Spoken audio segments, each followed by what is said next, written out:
anak-anakku sekalian di sini belajar Al-Quran, maka niatkanlah, ya Allah, aku menghafal Al-Quran karena aku mencintai Al-Quranmu ya Allah. Karena aku mencintai ayat-ayatmu ya Allah. Maka ridhoi dan rahmatilah. Itu yang menjadikan konsep Abdullah ibn Mas'ud. Begitu dibaca Al-Quran maka mereka langsung hafal. Dan tidak sekedar hafal, tapi mereka menjadi orang-orang yang istiqomah dengan Al-Qurannya. Allahul Kafi, Rabbunal Kafi, Qasadanal Kafi, Wajadanal Kafi, Likulil Kafi, Kafanal Kafi, Wa ni'mal Kafi, Alhamdulillah. Assalamualaikum warahmatullahi wabarakatuh. Alhamdulillahi rabbil alamin. Wassalatu wassalamu ala asrafil anbiya'i wal mursalin, Sayyidina wa maulana Muhammadin, amma ba'du.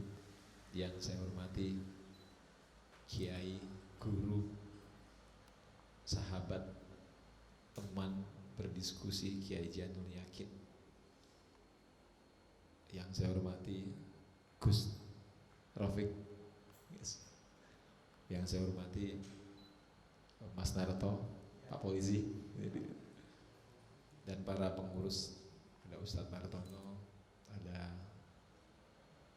Ustadz Fadli, ada Ustadz Syafa, dan para pengurus yang lainnya ada di sana, dan santri yang senior di sini, dan anak-anakku sekalian.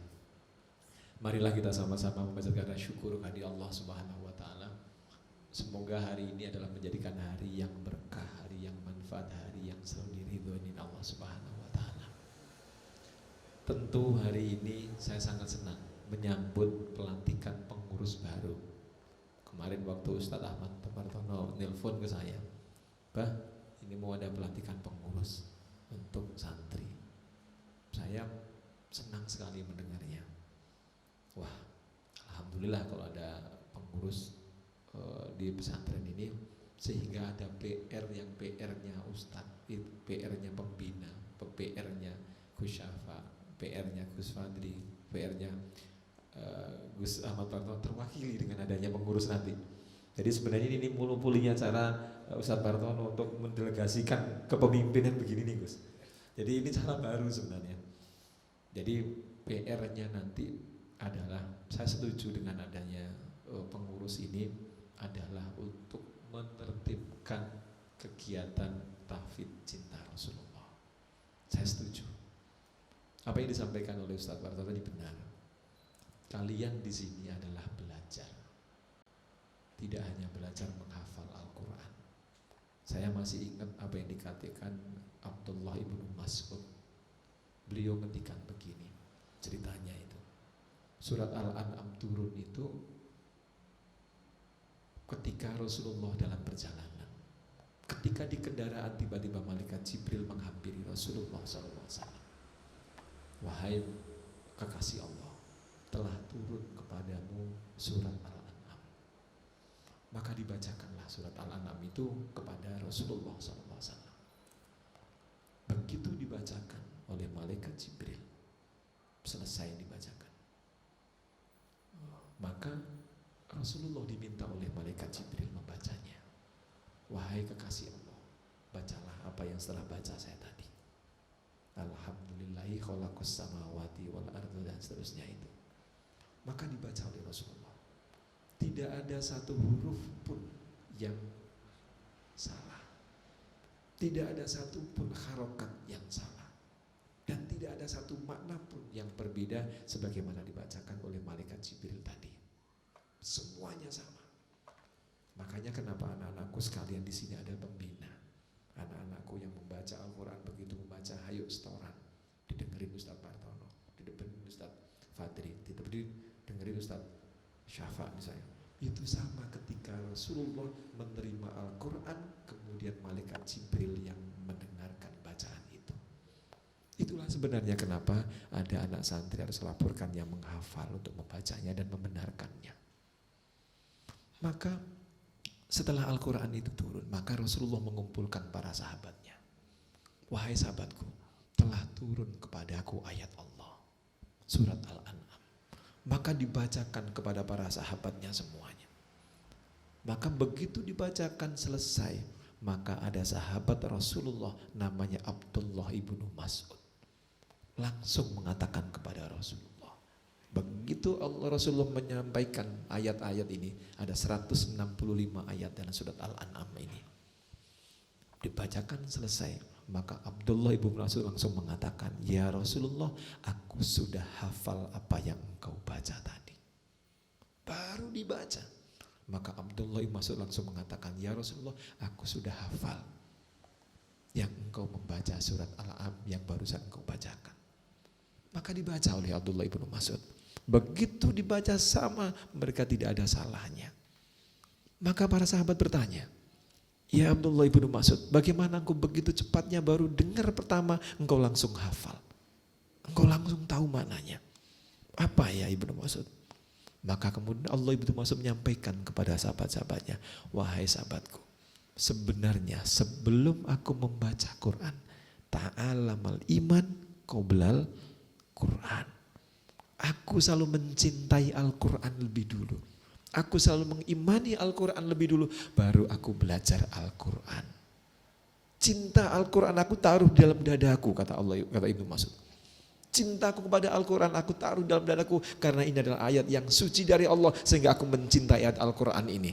Sehingga aku mempelajari ta'allam Al-Quran, sehingga aku mempelajari Al-Quran ini. Sehingga begitu cepatnya, begitu Rasulullah menyampaikan, aku langsung hafal karena aku begitu mencintai Al-Quran. Begitu dibaca langsung selesai. Ternyata apa? Ternyata kuncinya adalah sebelum belajar Al-Quran adalah mencintai Al-Quran lebih dahulu. Mengimani lebih dahulu. Mencintai siapa? Mencintai Allah yang menciptakan dan menurunkan Al-Quran. Makanya kuncinya anak-anakku sekalian yang belajar Al-Quran di sini, maka tanamkanlah ya Allah, aku belajar Al-Quran ini karena aku sungguh ya Allah, aku penuh ridhomu dan aku ingin mencintaimu, sama kayak Ibnu Mas'ud tadi. Karena orang-orang yang cinta Al-Quran, orang-orang yang cinta kepada ayat Allah, orang-orang yang cinta semuanya karena Allah, sama seperti yang tadi saya mengatakan, nanti itu seorang nabi, seorang syuhada, mereka iri kepada orang-orang yang cintanya karena Allah. Bihubbi binurillah. Jadi besok itu ada orang yang tempatnya sangat tinggi, bahkan seorang syuhada pun kalah tinggi. Syuhada ini sangat luar biasa. Ada seorang yang meninggal syuhada pada perang Badar. Mereka seorang hafal Al-Quran. Begitu meninggal, maka di dalam kuburnya, maka selama 40 hari mereka mendengar orang membaca Al-Quran di dalam kuburnya. Di dalam kuburnya mereka mendengarkan suara Al-Quran, membaca Al-Quran. Setiap malam mendengarkan. Misalkan yang dibaca surat Al-Mulk misalkan. Bismillahirrahmanirrahim. Tabarakalladzi biyadihil mulku wa huwa ala kulli syai'in qadir. Itu setiap malam dibaca orang-orang yang syuhada, mereka gugur karena perjuangan membela agama Allah. Mereka membaca Al-Quran tiap malamnya. Mereka masih iri kepada orang-orang yang cintanya karena Allah. Nanti ada golongan syuhada, ada golongan nabi, ada golongan para waliullah, ada golongan muslim, ada golongan seorang golongan penghafal Al-Quran. Nanti ada iri dengan orang yang satu ini adalah orang yang mencintai karena binurillah. Makanya anak-anakku sekalian, ketika anak-anakku sekalian di sini belajar Al-Quran, maka niatkanlah ya Allah, aku menghafal Al-Quran karena aku mencintai Al-Quranmu ya Allah.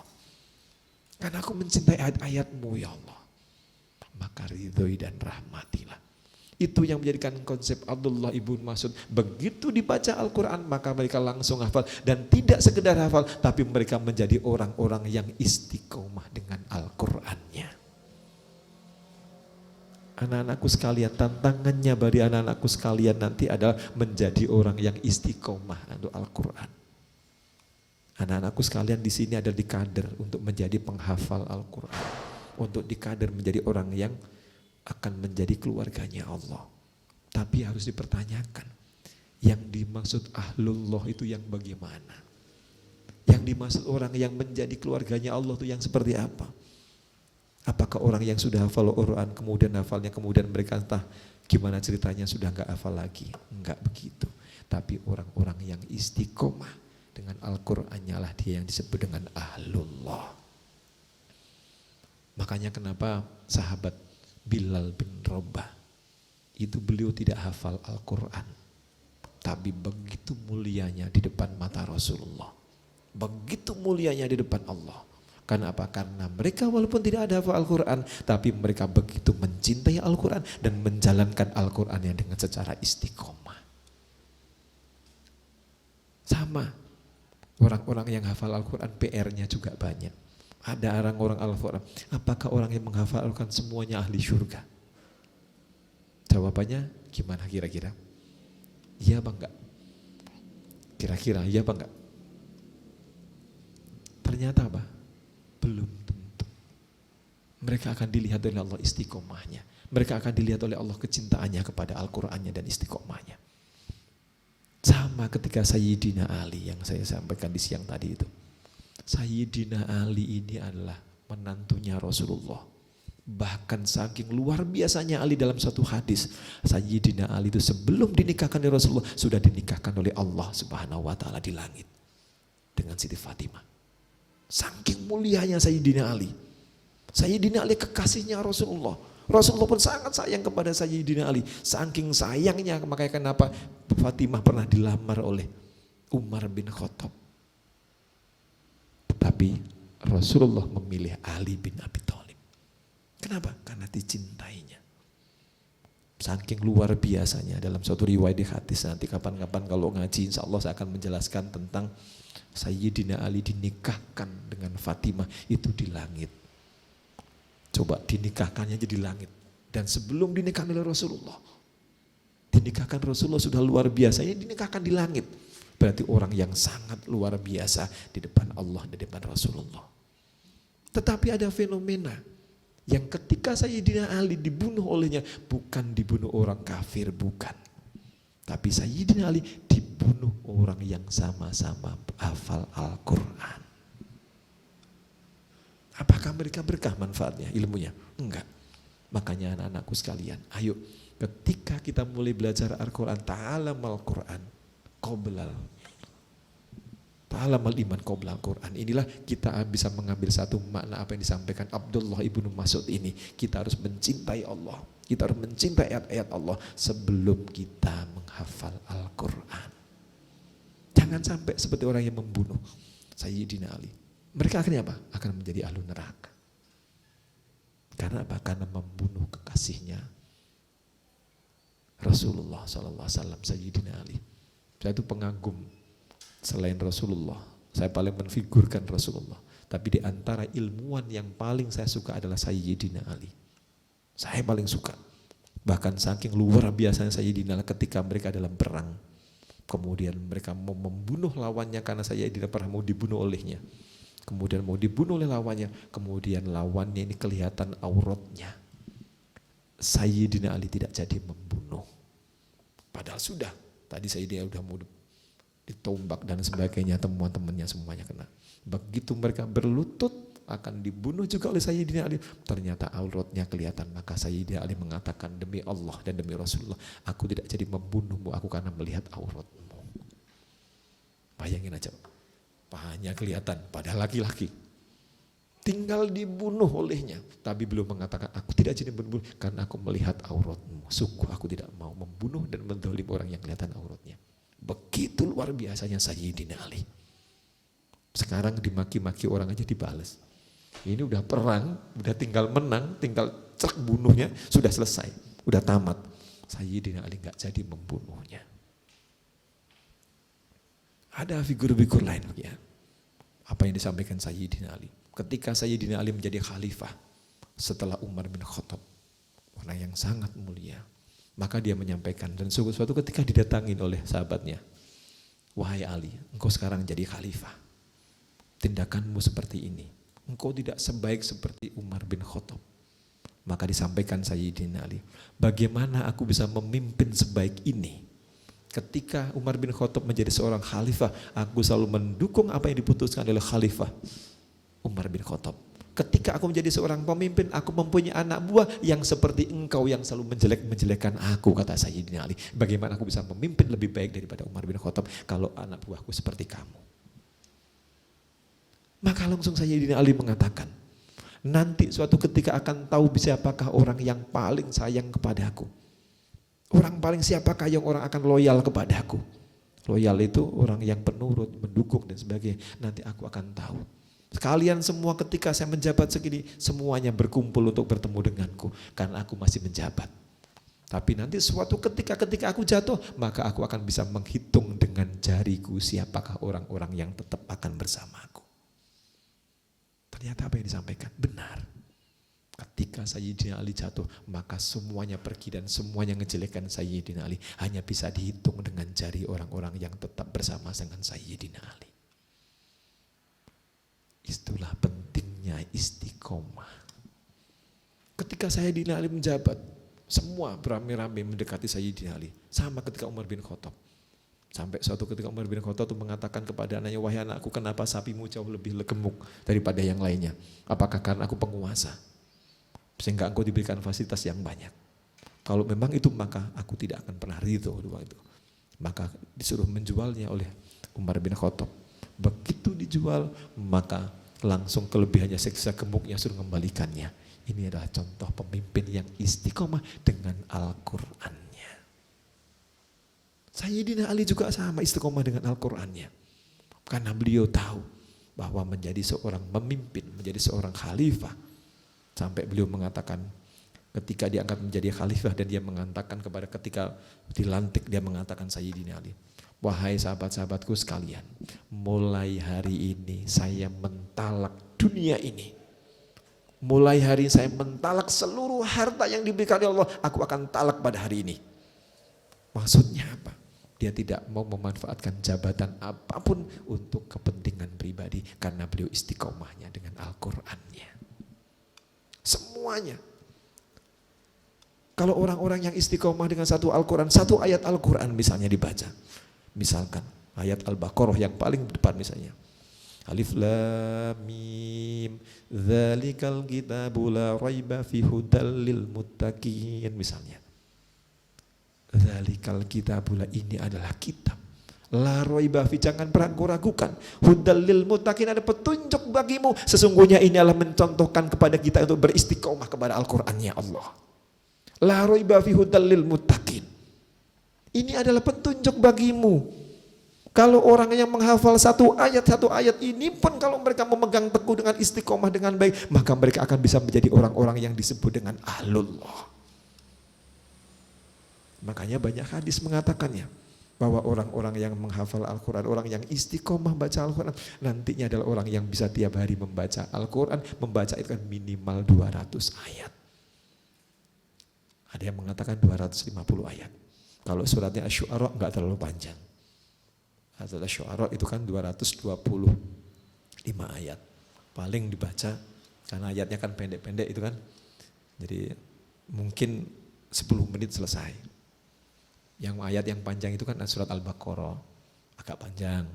286 ayat, surat Al-An'am 165 ayat, agak panjang 22 halaman kalau sangat tidak salah. Kemudian surat An-Nisa panjangnya hanya sebentar, tapi satu pendek-pendek dan sebagainya. Maka saking maha rahmannya Allah, saking maha rahimnya Allah, sampai mengatakan siapa orang menjadi ahlul Quran dengan istiqomah Al-Quran, dengan membaca Al-Quran minimal 200 ayat, mereka akan bisa menjadi bagian daripada ahlullah. Anak-anakku sekalian, nanti kalau di sini anak-anakku sekalian bisa menghafal, bisa membaca Al-Quran, mungkin sehari bisa lebih dari 1000 ayat.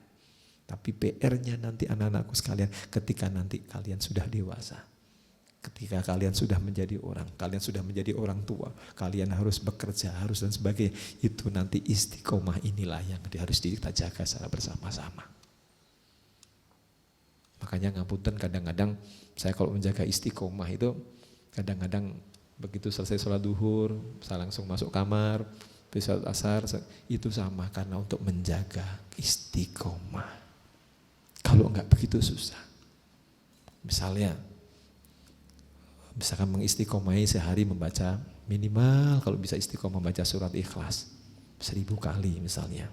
1000 kali itu kalau pelan-pelan, Bismillahirrahmanirrahim, Qul huwallahu ahad, Allahus samad, lam yalid wa lam yulad wa lam yakul lahu kufuwan ahad. Bismillahirrahmanirrahim, Qul huwallahu ahad, Allahus samad, lam yalid wa lam yulad wa lam yakul lahu kufuwan ahad.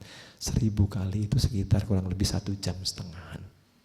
Kalau enggak dipaksa, istiqomahnya pasti bubar. Kenapa demikian? Ada suatu riwayat Muawiyah, sahabat Rasulullah SAW, ketika beliau meninggal. Maka begitu meninggal, maka awan yang tadinya begitu panas langsung dingin. Langsung dingin. Maka Rasulullah kaget. Ini kok tiba-tiba awan menjadi dingin. Tidak seperti biasanya. Maka malaikat Jibril turun dan memberitahukan kepada Rasulullah. Ya malaikat Jibril, kalau saya mungkin bahasanya Kiai Ainul Yakin, Kiai ini kenapa kok bisa kayak begini ya? Karena sahabat saya Kiai Ainul Yakin. Tapi kalau Rasulullah sahabatnya malaikat Jibril, mungkin bahasanya sekarang kalau saya Kiai lagi di mana? Saya lagi di Cangi, makan di Cangi, bareng-bareng Cangi kan gitu. Mungkin begitu kan bedanya kan Kiai. Nah kalau Rasulullah beda. Malaikat Jibril nongkrong yuk kan gitu. Tapi nongkrongnya malaikat Jibril hampir sama. Kalau nongkrong saya sama Kiai Ainul Yakin, tempatnya di Cangi. Tapi kalau nongkrongnya malaikat Jibril dengan Rasulullah berbeda. Hai malaikat Jibril nongkrong yuk kan gitu. Bahasa gampangnya gitu lah kira-kira. Maka langsung diberitahukan oleh malaikat Jibril, ya Rasulullah, ini adalah orang yang istiqomah hidupnya dengan bacaan surat Ikhlas. Sehingga ketika mereka meninggal, maka seluruhnya mereka mendinginkan karena ingin melindungi orang-orang yang istiqomah dengan bacaan Al-Qur'annya. Maka langsung dingin. Maka di dalam riwayat, dalam hadis juga dijelaskan, maka orang-orang yang istiqomah baca Al-Qur'an itu nanti makamnya itu, misalkan di sini ya, itu mereka adalah bagian permata-permatanya. Tapi bagi orang-orang yang tidak istiqomah dengan Al-Quran, maka dia kayak batu cadas yang sangat keras. Tapi bagi orang yang istiqomah dengan Al-Qurannya, maka ini akan menjadi seorang intan-intan di pojok-pojokannya. Banyak kelebihan orang-orang yang dengan istiqomah dengan Al-Qurannya. Makanya anak-anakku sekalian, PR-nya nanti, Ustadz Partono tantangannya sekarang, masih enggak dengan istiqomahnya tetap seperti itu. Itu PR-nya. PR-nya nanti seperti itu. Kalau sekarang masih di sini masih bisa 500 ayat mungkin gampang, gampang 500 ayat. Nanti ketika begitu mudah-mudahan di antara anak-anakku sekalian nanti kalau besar ada yang menjadi seorang bupati, ya, kemudian ada yang jadi wali kota, ya, jadi ada yang jadi gubernur kan gitu, ada yang jadi dokter, gitu, ada yang jadi kiai. Atau yang jadi pengacara ada apa enggak gitu. Kan gitu. Sebenarnya ada yang satu bakat jadi pengacara, Kiai Yakin. Saya ngeliat ada yang di sini santri ada yang bakat jadi pengacara gitu. Cuman karena sudah nikah, jadi saya nggak berani menyarankan sekolah aja di Fakultas Hukum Gus kan gitu ya. Ya jadi bakat-bakat sebenarnya ada Gus. Jadi sebenarnya di pengacara itu enak Gus. Kenapa saya dulu mau jadi pengacara? Itu karena satu Gus. Setelah saya belajar meyakinkan diri saya waktu ketika ada seorang kiai mengusulkan sampean jadi pengacara aja. Saya itu mencoba mempelajari dari mulai hadis-hadis, mulai Utsman bin Affan, mulai Umar bin Khattab, mulai Abu Bakar, sampai akhirnya saya menemukan namanya Sayyidina Ali, seorang ilmuwan.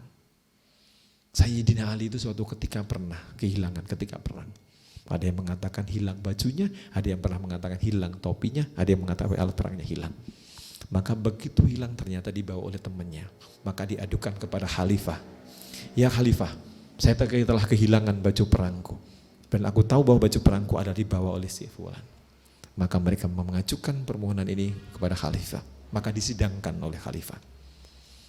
Ali, kalau memang engkau mempunyai itu adalah milikmu, mana bukti yang engkau bisa berikan kepada aku? Maka Sayyidina Ali gak bisa membuktikan bahwa itu adalah miliknya. Maka ditanya kepadanya, wahai si fulan, itu baju punya siapa? Punya aku, wahai khalifah. Maka karena Sayyidina Ali yang menggugat ke khalifah dan mereka harus mempunyai kewajiban untuk membuktikan ini, maka Ali tidak bisa membuktikan itu adalah miliknya. Maka khalifah langsung mengatakan, karena engkau tidak bisa membuktikan ini adalah milikmu, maka engkau dikalahkan dalam putusan pengadilan ini.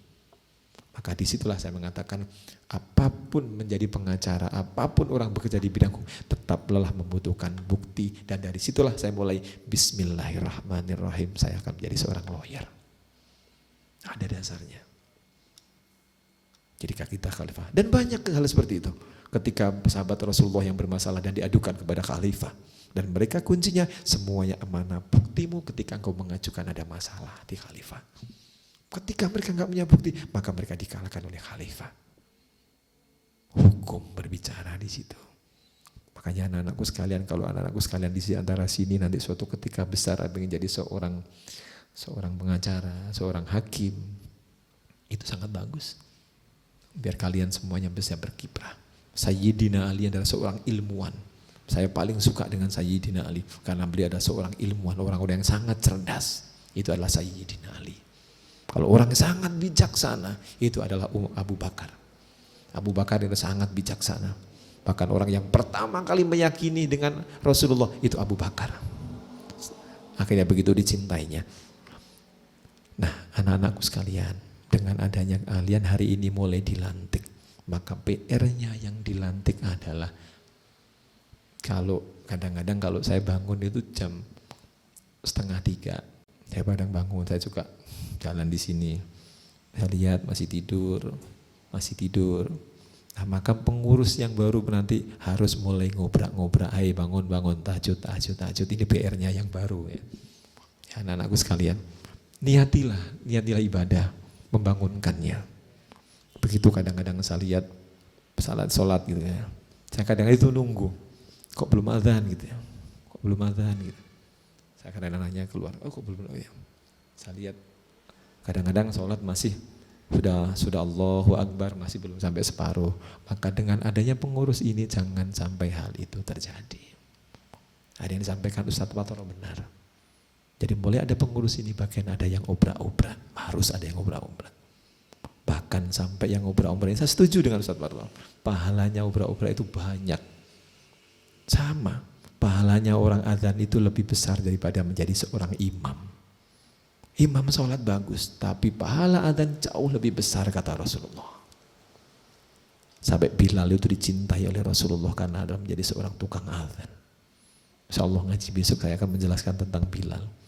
Saya tadinya mau menjelaskan tentang Bilal karena saya kemarin mohon maaf sepanjang jalan itu karena saya sedang rindu kepada Rasulullah, maka di jalan saya menangis, baca sholawat sedikit, menangis karena kerinduan yang besar kepada Rasulullah sehingga menangis. Jadi kalau saya malam ini misalnya bercerita tentang kekasih Rasulullah, tentang Rasulullah, nampaknya saya belum bisa. Jadi insya Allah mudah-mudahan besok saya akan ngaji tentang orang-orang yang dicintai Rasulullah dan orang-orang yang menjadi ahli syurga. Jadi kemarin tiba-tiba kadang-kadang kita habis kangen, rindu banget gitu. Nah kalau masih kangennya di mobil saya masih mendingan.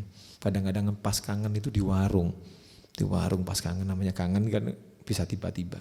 Begitu kangen maka nangis keluar air mata. Begitu belum selesai menyeka air mata, tiba-tiba ada orang datang. Bapak boleh nggak minta foto Pak? Gitu. Waduh, habis baru nangis keluar air mata minta foto, gimana rasanya kan gitu.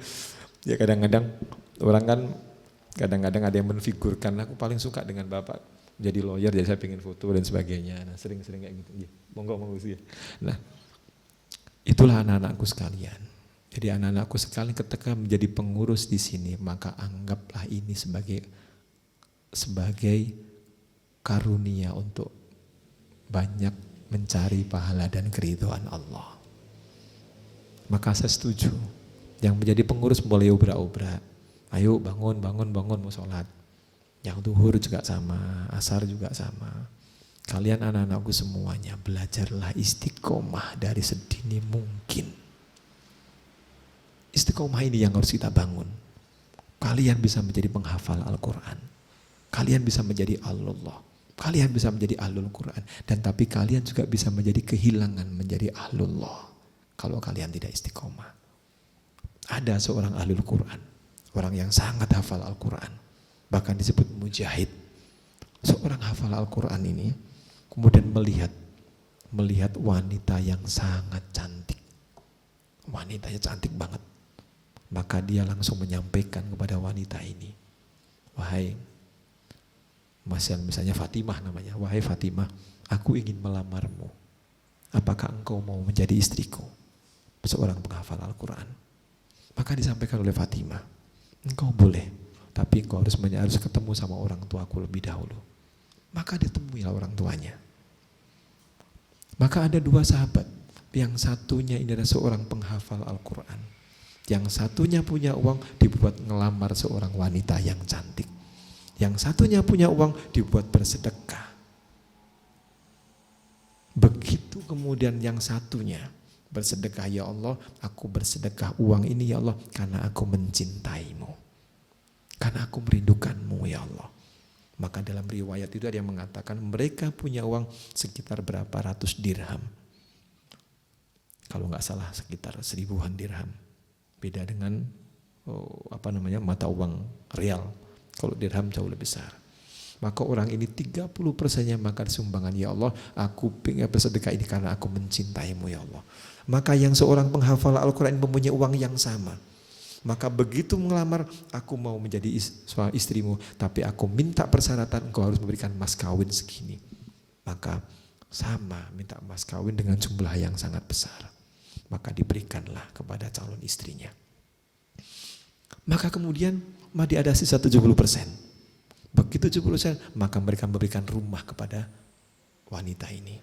Maka yang satunya 40% dia bilang, ya Allah, aku ingin bersedekah kepada orang-orang yang punya, ya karena aku mencintaimu. Ya Allah, aku karena ingin membangun rumahmu ya Allah. Maka uang ini dipakai untuk membangun masjid sama mereka. Maka uangnya tinggal sisa sedikit.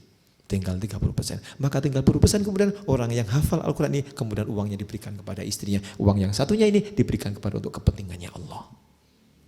Apa yang terjadi antara dua manusia ini? Yang satunya uangnya habis untuk kepentingan istri yang paling dicintainya. Yang satunya uangnya habis untuk kepentingan Allah yang sangat dicintainya. Tapi naas baginya. Orang yang hafal Al-Quran ini diminta sama istrinya.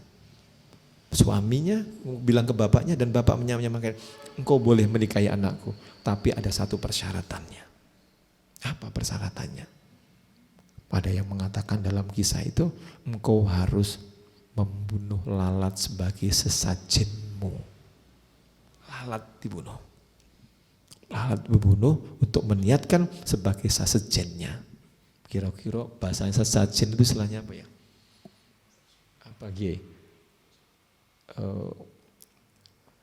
Apa istilahnya tumbal, istilahnya tumbal.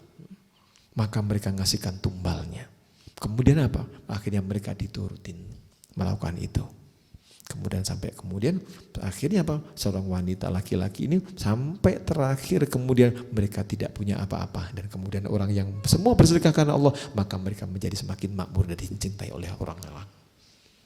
Maka akan meninggallah orang yang menghafal Al-Quran ini. Karena ada sesajen dan sebagainya tadi. Maka begitu meninggal orang yang tadinya hafal dengan 6.600 ayat Al-Quran, hanya satu ayat yang dihafal olehnya, yaitu ahlun nar, ahlun nar, ahlun nar, ahlun nar. Yang diingat adalah ayat-ayat tentang masuk neraka, masuk neraka, masuk neraka. Itu yang dihafal oleh orang-orang hafal Al-Quran yang tadinya itu. Tapi begitu satunya orang yang istiqomah karena cintanya kepada Allah. Orang yang istiqomah hartanya untuk mencintai Allah. Orang yang istiqomah karena Allah. Maka begitu mereka mau meninggal, mereka justru punya istana yang sangat luar biasa disambut oleh malaikat ketika mereka akan bertemu dengan Allah. Yang satunya apa? Mereka disambut oleh malaikat yang sangat kasar. Inilah kadang-kadang anakku, ayo kita sama-sama belajar istiqomah, istiqomah, istiqomah. Pelajaran ini adalah pelajaran yang sangat berharga bagi kita. Jangan sampai kita menjadi hafal Al-Quran kemudian tibanya dengan su'ul khotimah.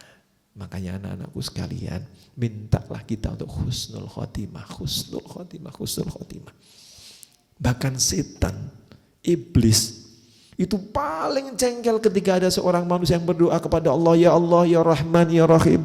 Ya Allah, ketika Engkau mengambilku, ya ambil aku dengan husnul khotimah ya Allah.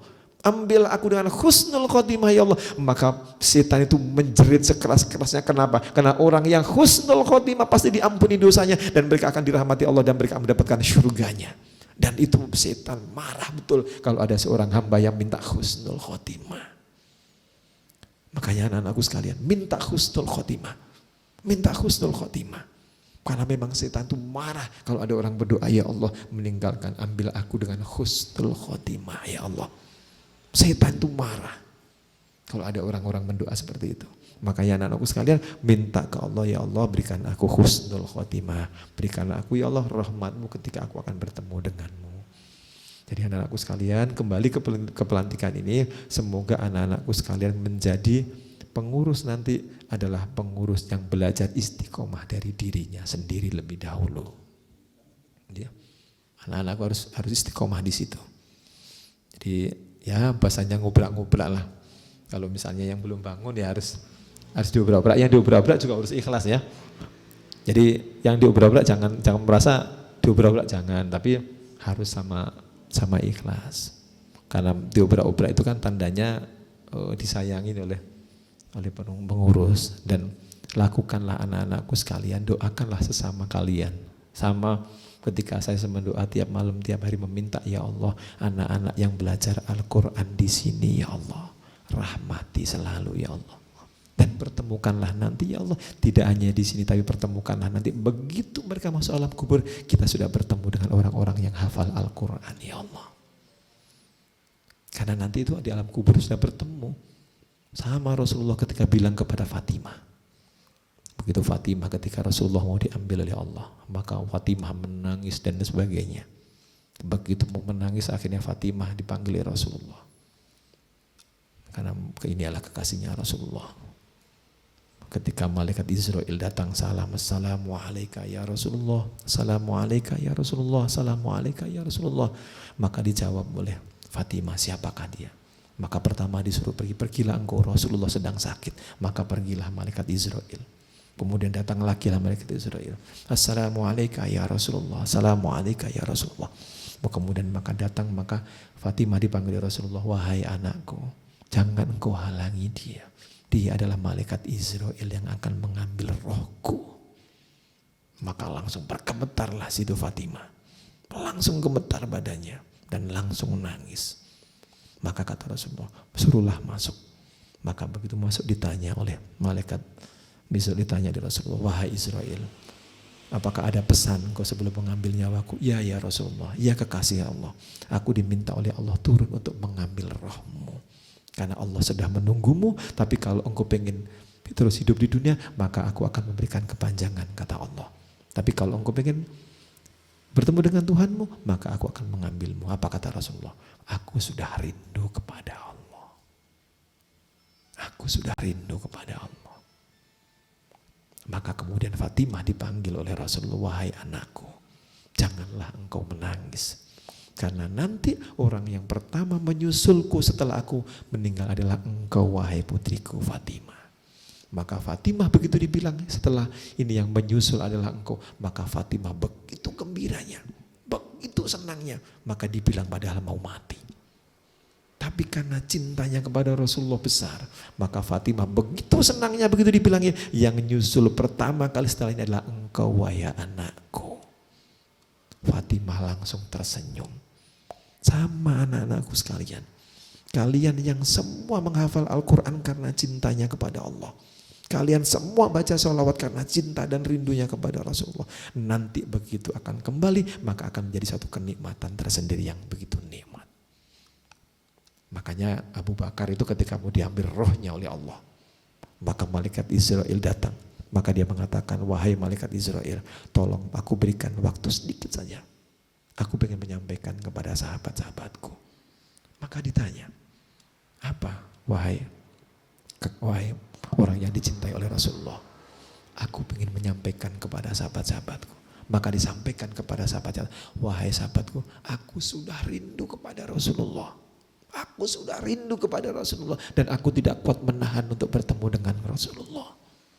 Maka begitu mau diambil nyawanya, maka Abu Bakar begitu senangnya dan mereka menangis bukan karena kesakitannya, tapi menangis karena kerinduannya pada kekasihnya yaitu Rasulullah SAW. Itu anak-anakku yang harus kita bangun. Ayo kita membangun rasa cinta. Membangun cinta kepada Rasulullah, membangun cinta kepada Allah. Karena itulah hakikatnya yang cinta yang sebenarnya. Cinta yang hakiki adalah cinta kepada Allah dan cinta kepada Rasulullah. Nah, cinta kepada istri bisa ditinggalkan. Begitu kita meninggal selesai sudah. Begitu kita sama anak, bahkan dalam surat Luqman sebelum ayat terakhir ayat 33, bahwa nanti ketika engkau meninggal, ketika seorang anak tidak bisa menolong bapaknya, seorang bapak tidak bisa menolong anaknya, maka berakhirlah di situ. Surat Al-Luqman. Makanya kalau kita mencintai yang hakiki, maka orang itulah akan mendapatkan kenikmatan yang jauh lebih karena cintanya kepada Allah. Inilah tempat belajar untuk mencintai Allah, anak-anakku. Inilah tempatnya untuk belajar mencintai Rasulullah. Dan inilah belajar untuk mempelajari kalam-kalam Allah dengan menciptakan cinta kepada Allah. Hanya terima kasih, itu yang bisa kami sampaikan. Dan untuk yang menjadi pengurus, selamat menjadi pengurus baru yang bagian untuk menertibkan Pondok Cinta Rasulullah. Dan nanti termasuk ini adalah transisi ketika nanti anak-anakku sekalian akan pindah ke pondok di Tampik Mojo. Jangan suka di sini apa di sana? Kira-kira santri suka di sini apa di sana? Gimana? Di sini. Oh ini PR nih Mas Sofyan kalau suka di sini nih. Jadi kalau memang juga sini berarti sana santri putri lebih dulu di sana berarti ya. Suka di sini apa di sana? Ini di sini. Kalau yang ini? Ini di sana, ini gimana jadi?